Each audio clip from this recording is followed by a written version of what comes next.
കുത്തും കൊലയും കൊലപാതകങ്ങളും അവിഹിതങ്ങളും ഒക്കെ ഇങ്ങനെ വലിയ ഒരു പരമ്പരയായി കേരളത്തിൽ ഇങ്ങനെ മാറിക്കൊണ്ടിരിക്കുകയാണ്. ഇതിൻ്റെ ഇടയ്ക്കാണ് PC ജോർജ് നിരന്തരം ആവർത്തിക്കുന്നത് രാജ്യത്തെ രാജ്യവിരുദ്ധ പ്രവർത്തനങ്ങൾ നടത്തുന്ന രാജ്യദ്രോഹികളായവർക്കെതിരെ നിരന്തരം ശബ്ദമുയർത്തിക്കൊണ്ടിരിക്കും.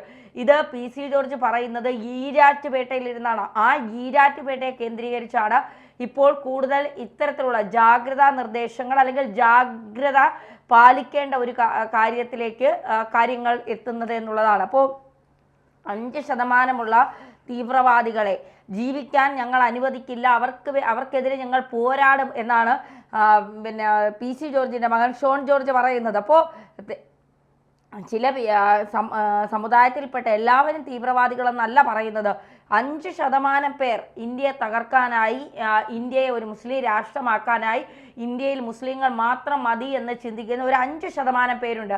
നല്ലവരായ തലയ്ക്കകത്ത് മൂളയുള്ള വിവരമുള്ള സംസ്കാരമുള്ള മുസ്ലിങ്ങളാരും അങ്ങനെ ചിന്തിക്കുന്നില്ല.